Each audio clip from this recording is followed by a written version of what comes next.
Bonsoir à toutes et à tous, lundi 5 août, il est l'heure de l'info sur Puissance Télévisions. Dans l'actualité ce soir, souvenez-vous, dans la nuit du 25 au 26 juillet dernier, une attaque massive a eu lieu sur des lignes de TGV à plusieurs endroits en France. Vous n'êtes pas sans savoir que cela a causé de nombreuses perturbations, et même dans le département de la Meuse.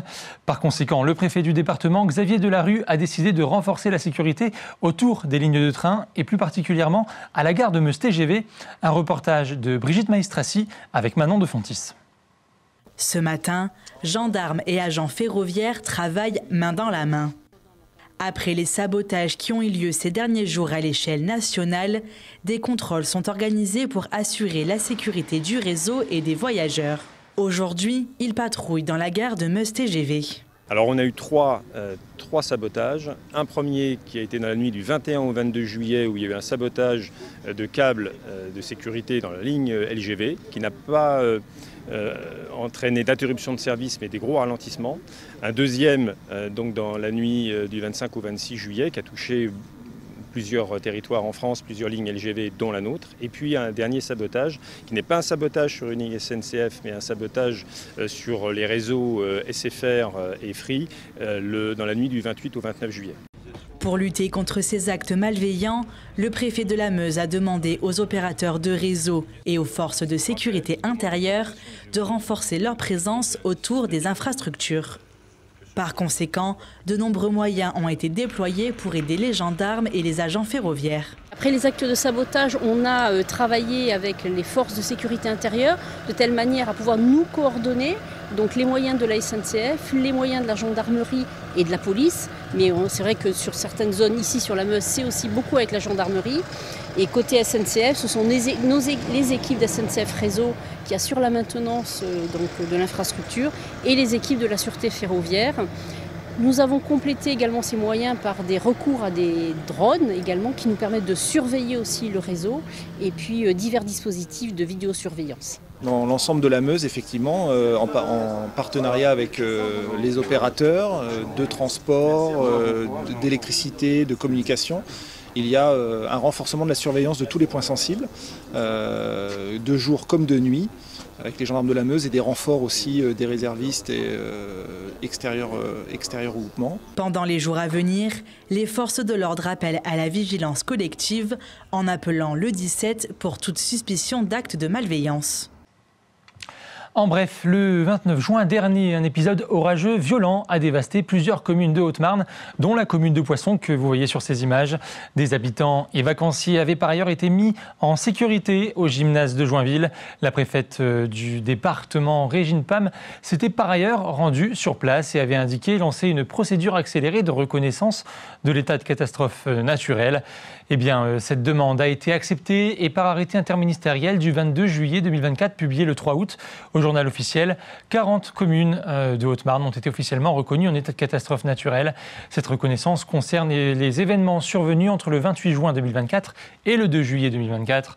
Vous pouvez retrouver l'ensemble des communes sur notre site internet puissancetélévision.fr et notre application mobile. Et si vous êtes concerné par cette mesure, vous avez donc 30 jours à compter d'hier pour déclarer votre sinistre auprès de votre compagnie d'assurance.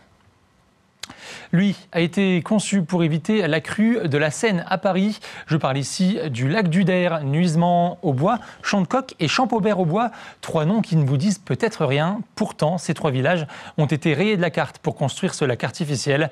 Il fête donc cette année ses 50 ans, l'occasion de se replonger dans l'histoire d'un des plus grands lacs artificiels d'Europe. Aujourd'hui, de nombreuses personnes s'efforcent à sauvegarder la mémoire de ce lac. Un reportage signé Manon de Fontis. Difficile d'imaginer qu'il y a plus de 50 ans, trois villages se tenaient ici, Nuisement-au-Bois, Champ-de-Coq et Champaubert-au-Bois. Aujourd'hui, les eaux calmes du lac d'Uder recouvrent leurs ruines. En 1974, les flots engloutissent à jamais ces trois bourgs du Bocage champenois pour épargner Paris des inondations en atténuant les crues de la Marne. Ces anciens lieux de vie sont à jamais rayés de la carte, mais pas dans les mémoires.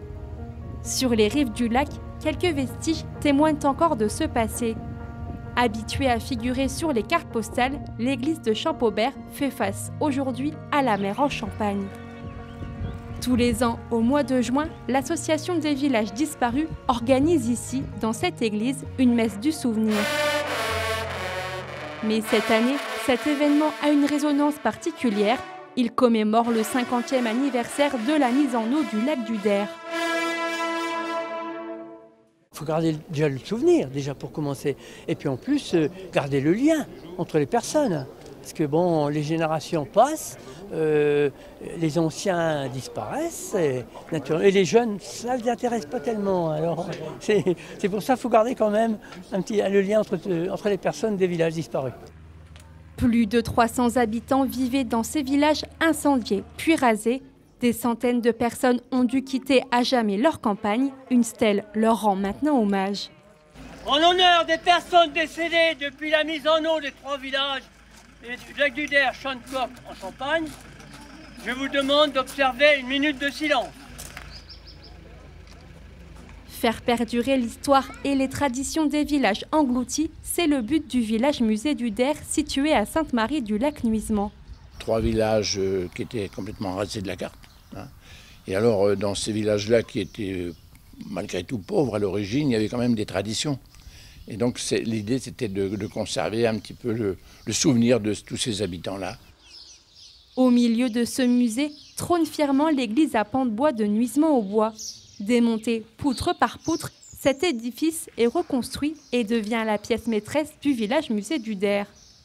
C'est une église qui a été sauvegardée, qui était dans le lac, dans le village de Nuisement, qui est proche d'ici, et donc qui a failli être rachetée et donc par un Américain. Quand le lac s'est mis en eau et qu'ils ont commencé à faire les travaux, il y avait un Américain qui était intéressé et qui voulait la ramener en Amérique. Alors donc les habitants ont protesté et il y a le conservateur du patrimoine qui habitait à Chalon, M. Gondillon, qui était intéressé par cette église et il faut la sauvegarder. Donc il l'a fait démonter, reconstruire, donc ici à Sainte-Marie-du-Lac en 1969. 10 ans de travaux ont été nécessaires pour créer la mer en Champagne. Lors de cette construction, Géraldine Butard avait 6 ans. Quelques terres de son père ont d'ailleurs dû être noyées. Nous avons des souvenirs de gros engins qui passaient devant chez mes parents. Et la nuit surtout, c'était impressionnant, le bruit. Et puis ces gros phares jaunes, ça ne s'arrêtait jamais. Et en même temps, c'était plein de vie. C'est pas un mauvais souvenir, c'est impressionnant parce qu'on voit ça avec nos yeux d'enfant. Donc c'est un regard différent que quand on est adulte, on ne sait pas ce qui se passe derrière tout ça. Mais enfant, on posait des questions à papa, mais qu'est-ce qu'ils font? Alors, ils ont fait un grand flou pour être de l'eau, pour protéger la ville de Paris, avec des termes simples, mais qui nous faisaient comprendre les choses. Aujourd'hui, la mer en Champagne est devenue un haut lieu de tourisme et un havre de paix pour diverses espèces, dont la grue cendrée, l'oiseau emblématique du lac. Chaque année, leur migration attire de nombreux curieux et passionnés. Mais avant de devenir le site naturel et touristique que tout le monde connaît, le lac n'était qu'une étendue de terre composée de 3 villages, Nuisement-au-Bois, Chantecoq et Champaubert-au-Bois, des noms qui ne sont pas près d'être oubliés. Et c'est la fin de ce journal. On se quitte sur ces images. Nous avons suivi 40 étudiants chaumontais qui ont assisté au match de football féminin Espagne-Colombie au Groupama Stadium à Lyon ce samedi dans le cadre des Jeux Olympiques. Parmi eux, des étudiants de BTS, protection de l'environnement, des élèves gendarmes de l'école de gendarmerie de Chaumont, ainsi que des inscrits à la mission locale. Tous ont été sélectionnés par l'agglomération de Chaumont. Après avoir été menés en première mi-temps 2-0 par les Colombiennes, les Espagnols, championnes du titre, se sont finalement imposés après une séance de tir au but. L'ambiance était au rendez-vous. Un reportage sera retrouvé dans le JT de mercredi. Restez avec nous, tout de suite la météo et la météo des plages. L'info continue sur Puissance Télévisions. Belle soirée.